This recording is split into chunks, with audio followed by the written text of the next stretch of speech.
Again, my name is Warren. I'm the co-founder of Exocore. I'm going to be talking about an alternative reality, how we're bringing restaking into AltVMs, AltChains, and AltCoins.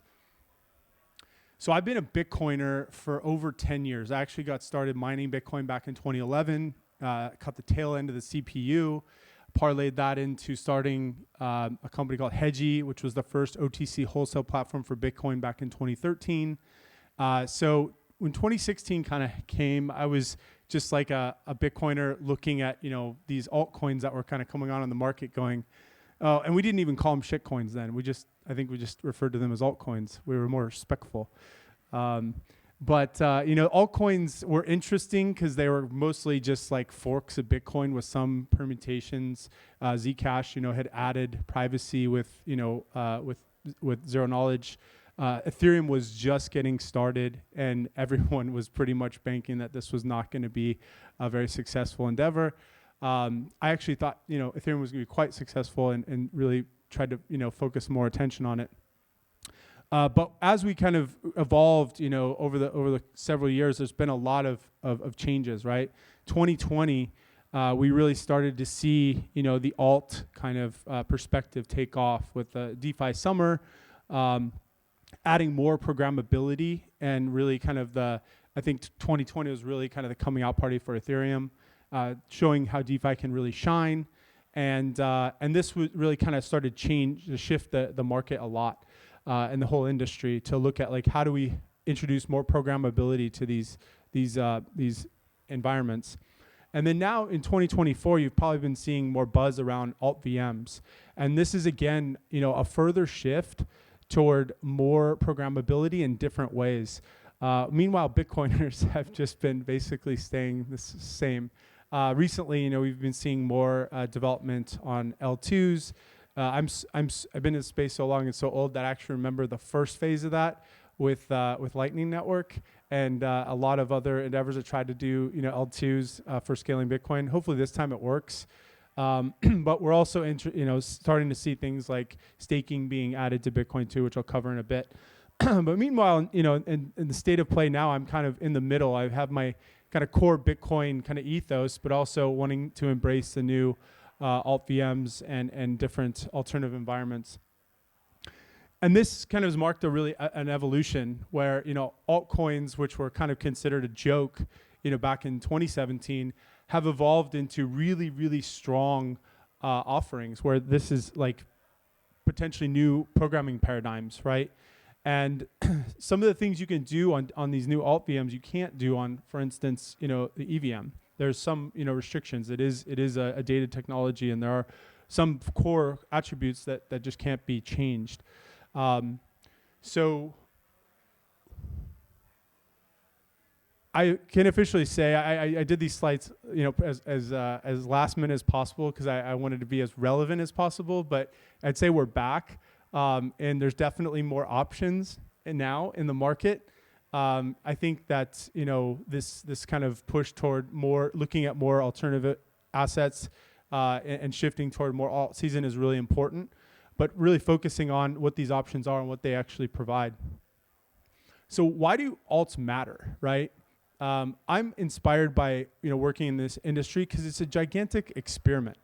Like if we're not experimenting, we are going to fail, right? And experiments can go wrong. There's been plenty of experiments that have failed catastrophically in the space, but we move on, right? And so these AltChains, these AltVMs, these are places where we can experiment, where we can push the envelope of what's possible.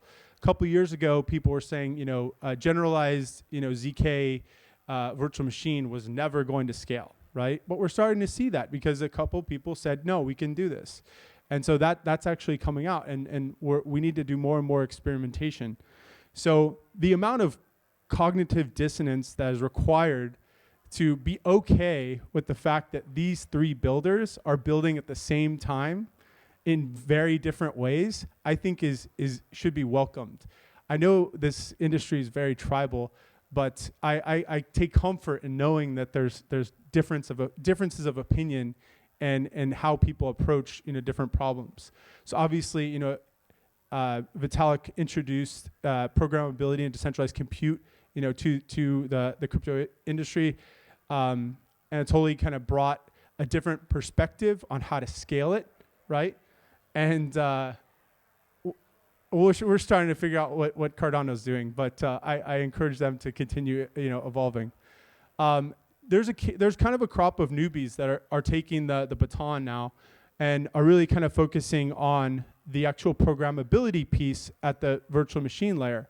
So obviously Monad, they're focusing on parallel execution and taking the best of EVM and enhancing it to really support high throughput use cases. Movement is taking, the Move VM and really expanding it, the ecosystem or what's possible, deploying it on different environments, welcoming in net new developers to build new things. Move has some very interesting security properties, which I find to be very valuable. And then finally Eclipse, which is taking the Solana VM and building it on and bringing it to Ethereum. So these are just 3 projects that I think are fascinating, where they're actually pushing the envelope, and not just from narrative perspective, but actually bringing real new value to developers through alternative virtual machines. So when we started Exocore in early 2023, we had an insight. And we talked about this insight actually in one of our papers. Basically, it was that AltVMs will grow in spite of EVM's dominance. And we need to support all of them and work like hell to do it. Now, EVM still is the predominantly used virtual machine in space. I think it still represents over 90% of most developers. But that's not a reason to not support other VMs. We should constantly be pushing for more and more evolution, more and more change. And so that's what we sought out to do with Exocore. And we kind of started with this, let's introduce omni-chain restaking. Obviously, Eigenlayer had introduced restaking to Ethereum. We wanted to see restaking on multiple chains. And the way we defined omni-chain is being able to support multiple execution environments. So not just EVM chains with ERC20 tokens, but also SVM, Move, TON, some of these, even UTXO chains. And so we need to figure out a way, how can we do that and scale it, right, horizontally in such a fashion that we're not having to update the protocol constantly. So after a lot of kind of evaluating the trade-offs, we came to the conclusion that building an omni-chain restaking protocol as a purpose-built L1 was the best path forward. And this was purpose-built for what we call aggregated security, or AgSec. Now, what this means is Exocore had to take on a lot of the complexity of restaking operations. So you can think of Exocore as just a gigantic accounting system. And this accounting system is calculating rewards. It's calculating the rewards distribution. It's calculating slashing conditions and what the level of slashing conditions. There's a lot of complexity there. And we were nervous about putting that in a smart contract layer on Ethereum, because the more complex a smart contract is, potentially the more security issues you can have. It increases the attack surface. So we wanted to minimize the attack surface as much as possible on what we call the client chains that we're supporting, modularize as much of the functions within Exocore as possible so that we could scale it to end chains. So what this allowed us is actually we realized that if Exocore takes on the vast majority of the complexity, then the requirements for the chains that Exocore supports are very simple. It's only lock, unlock, and slash. And virtually every single blockchain handles this, right? Even blockchains that don't have native slashing, like Solana, slashing is just a form of burning with more conditions. So you can actually build slashing into the mechanism and introduce that. So we felt comfortable doing that. So using these 3 requirements, we could scale, and actually support restaking to multiple different chains. Now, with Exocore serving as kind of the coordination layer at the top, where there's these modules that exist for depositing, withdrawing, slashing, modules for operators, for delegators, for rewards and AVSs. These modules are kind of help to standardize the integration for different services. And then Exocore uses communication protocols such as Layer 0, Axler, Chainlink, Wormhole, IBC. We can support all these. We're currently integrated with Layer 0 with an Axler integration on the way. We use this communication to call into these L1s. And we do it and how we do it is basically using a form of a one-way state peg. So we call to lock, unlock, and slash the assets to each one of these chains. And then we read the assets currently through Layer 0 polyhedra, the ZK light client bridge to actually update the state on Exocore. So this is one way. We're not talking token transfer. We're not saying you got to restake your tokens on Exocore, mint and wrap them on Exocore. The actual staked assets stay on the chains that they're originated from, and then Exocore just kind of coordinates all of the actual accounting on top. And so this allows us to support, not just end chains, but also multiple execution environments, which I think is really important, because the economic security of for instance, a move chain might be interesting, or the economic security of an EVM chain or a UTXO chain like Bitcoin might be interesting to support developers on move chains, right? Because developers on move chains can build things that developers on UTXO chains can't. So as a Bitcoiner, I can stake my Bitcoin and secure a developer that's building a dApp on a move chain. I find that really, really interesting. So it's a blend of sorts of things. We think of restaking in three forms. There's single chain restaking, where you're basically restaking ETH to secure programs and services on Ethereum. You could also do cross-chain restaking, and we view that as like single-player mode, right? You could do cross-chain restaking, where you're staking Bitcoin to secure assets on or develop services on like Cosmos. That's a form of cross-chain restaking. We view that as multiplayer mode. What we're doing is basically combining single-chain restaking, cross-chain restaking, and doing lots of different cross sections. And we view this as massive multiplayer mode, right? And we think this is the future of restaking. So what these three layers in the middle allow is for restakers to pledge different forms of collateral, native tokens, LSTs, stable coins, and they can get LRTs from that as receipts to go do DeFi things. And then also allows for developers to build services on top. We call them services, classically known as AVSs. I don't think this industry needs more acronyms. I hate the phrase AVS, so we just call them services.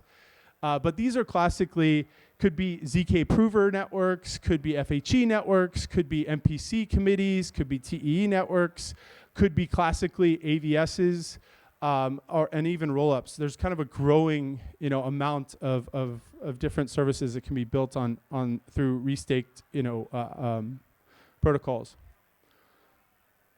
So our approach, as it goes to how do we handle the actual collateral types, we're using a barbell strategy. So because Exocore is an L1, it has its own validar set, runs Tendermint consensus. It's built in Cosmos SDK. It's EVM compatible because we forked Evmos. We're maintaining it. I think the last version.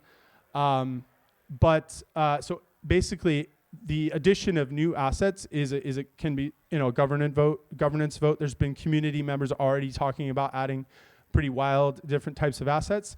So the way we kind of approach this is a barbell. So if you're familiar with barbell strategy, what this is basically on the left side you have assets that are deemed less risky, more stable, less volatility. They serve as the anchor of the network, and this is important because with restaking you're talking about economic security. So you want to make sure that there's anchors that even in periods of volatility, if there's a market crash, the economic security is not just going to get wiped out in a week. So classically, what we're supporting on this side are Bitcoin, ETH, Solana, Sol, and stablecoins. Now, this mixture kind of helps to serve, like I said, as an anchor to the network, so that even during volatile periods, the network's not going to see much fluctuation. It's hilarious because like the media always reports about like how eigenlayers TVL constantly changes.